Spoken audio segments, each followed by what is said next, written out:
जय श्री कृष्ण। आज जानकारी लेकर आए एक और महत्वपूर्ण विषय पर, वो है कि दिए की लौ किस ओर रखना चाहिए। वैसे तो पुराने साधक इस विषय पर जान चुके हैं कि किस तरफ दिए की लौ रखना चाहिए, लेकिन आज हम आपको नए साधकों को बता देते हैं कि दिए की लौ किस तरफ रखना चाहिए और उससे आपके घर में बहुत अधिक सकारात्मक ऊर्जा आएगी।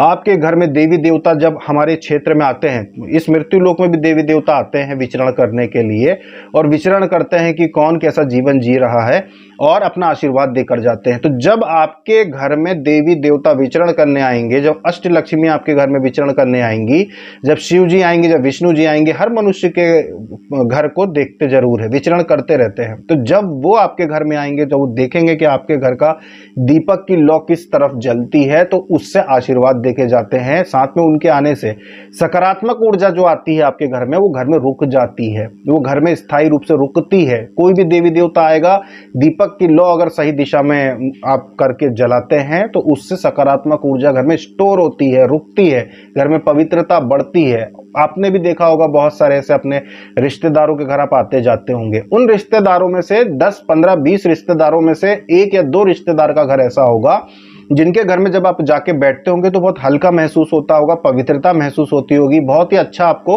लगता होगा कि यहाँ पे बहुत ही हल्का महसूस होता है, बहुत साफ सफाई सा यहाँ पे अनुभव होता है कि कितने साफ सुथरे रहते हैं, कितना हल्का महसूस होता है इनके घर में। वहीं दूसरे के घर में आपको चिड़ महसूस होती होगी, गुस्सा महसूस होता होगा, मन नहीं करता होगा उनके घर खाना खाने का या रात रुकने का, आपको समय नहीं कटता होगा। तो ये अंतर ऊर्जा से होता है कि किसके घर में सकारात्मक ऊर्जा है, किसके घर में नकारात्मक ऊर्जा है।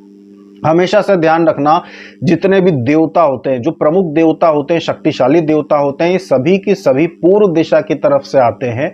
हमेशा से ये घर में प्रवेश करते हैं तो पूर्व दिशा की तरफ से ही प्रवेश करते हैं, और इनके लिए दीवार दरवाजा कुछ मायने नहीं रखता कि आपके घर पूर्व मुखी है ही नहीं, आपका घर जो उत्तर मुखी है तो आप कहेंगे कि उत्तर से आएंगे, ऐसा नहीं है।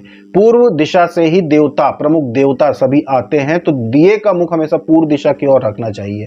पूर्व दिशा की ओर आप दिए का जब मुंह रखते हैं तो आपका इष्ट देवता, आपके जो इष्ट देवता है, इष्ट भगवान है, सबसे पहले उनकी ऊर्जा घर में आती है। क्यों? क्योंकि आपने मार्ग खोल के रखा है, दिया जला कर रखा है, संकेत दिया है कि भाई ये मेरा घर है और देखो मेरे घर में ये दिया जल रहा है देवताओं का।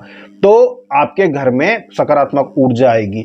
पितरों को के निमित्त कि भाई आपके घर में जो पितृ होते हैं, पितरों के निमित्त कि पितरों की कृपा भी आपको प्राप्त हो, उसके लिए भी पूर्व दिशा की तरफ दिया रहता है, तो उनकी भी कृपा प्राप्त होती है। स्थान देवता भैरव जी, इनकी कृपा प्राप्ति के लिए भी पूर्व दिशा की ओर दिए की जो ज्योत होती है वो लगाना चाहते हैं, लगाते हैं अगर आप, तो वो प्रसन्न होते हैं। हालांकि शनिवार के प्रयोग अलग चीज होती है कि भाई कोई भैरव जी को प्रसन्न करने के लिए शनिवार का प्रयोग कर रहा है तो वो चौमुखी दिया रहता है, तो उसमें 4 बाती का जो दिया रहता है, जो इस तरीके से कुछ दिखाई देता है, जिसमें 1 कोना, 2 कोना, 3 कोने, 4 कोने, तो ये 4 कोने होते हैं। तो ये वो जलाते हैं, तो उसमें फिर दिशा की कोई बात नहीं है।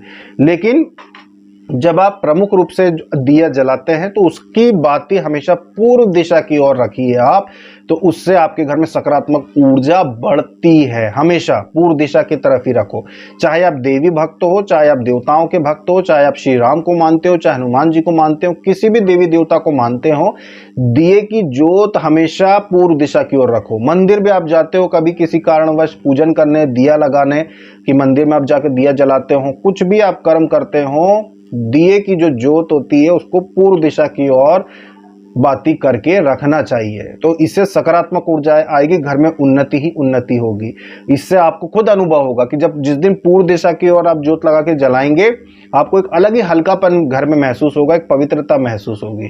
और दूसरी दिशाओं में अगर आप करते हैं पूर्व दिशा के अलावा, तो उसके फिर विपरीत परिणाम भी देखने को मिलते हैं। नकारात्मक ऊर्जा का भी प्रवेश होता है। जैसे दक्षिण दिशा की ओर नहीं कर सकते आप, पश्चिम दिशा की ओर मत कीजिए, इससे सकारात्मक ऊर्जा नहीं आती है। ये चीजें होती है। और विशेष दिन होते हैं जब अगर गलत दिशा में आपने ज्योत लगाई है तो वो फिर नकारात्मक ऊर्जा को आकर्षित करती है। एक प्रकार नकारात्मक ऊर्जा मतलब भूत प्रेत नहीं, नकारात्मक ऊर्जा मतलब कि उत्साह कम होना, आपका मानसिक तनाव बना रहना, आपको किसी प्रकार का लाभ नहीं मिलना पूजा पाठ से, इस प्रकार का। ऐसा नहीं है कि कोई भूत प्रेत आ जाएगा। नकारात्मक ऊर्जा मतलब कि नकारात्मक भावनाएं रहेगी आपके मन में अगर गलत दिशा में दिया जलेगा तो। ये चीज होती है। उत्तर दिशा की ओर अगर आप कर देते हैं कोई बात नहीं, कभी कर भी दिया तो गलती से उत्तर दिशा की तरफ से कोई नकारात्मक चीज तो नहीं आएगी, क्योंकि वो देवियों की दिशा होती है, उस तरफ कर सकते हैं। गलती से अगर हो जाए तो, पर जानबूझ के नहीं करना। उत्तर दिशा की ओर भी नहीं ना करें, सिर्फ और सिर्फ पूर्व दिशा की ओर करें। जैसे देखो हमारे यहाँ देवी जी है, तो हमने कैसा दिया लगाया है कि दिए का हमने स्थान ऐसा चुना है कि जोत हम जब जलाए पूर्व दिशा की ओर, तो देवी जी के तरफ भी अपने आप जोत हो जाए, कि भाई दिया हमारा इधर है, उसके बाद देवी देवताओं का स्थान है, तो भले ही वो पूर्व दिशा रहेगा, दिए के बाद ही सभी देवी देवता विराजित हैं, तो दिए की लो देवी देवताओं की तरफ ही है।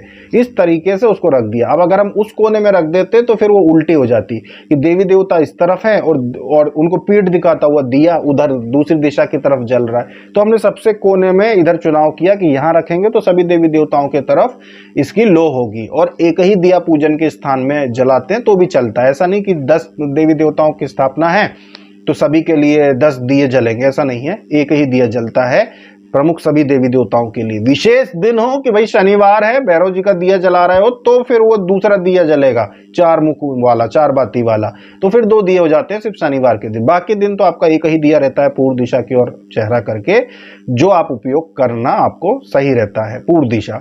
तो ये थी जानकारी दीपक की लौ के ऊपर की कितना अधिक लाभ देती है। अगर आप इसका मुंह सही दिशा की ओर जलाते हैं तो पूर्णतः आपको लाभ मिलता है। हमारी पूजा पाठ साधना से संबंधित जानकारी के लिए हमसे जुड़े रहिए। अभी तक के लिए इतना ही। जय श्री कृष्ण।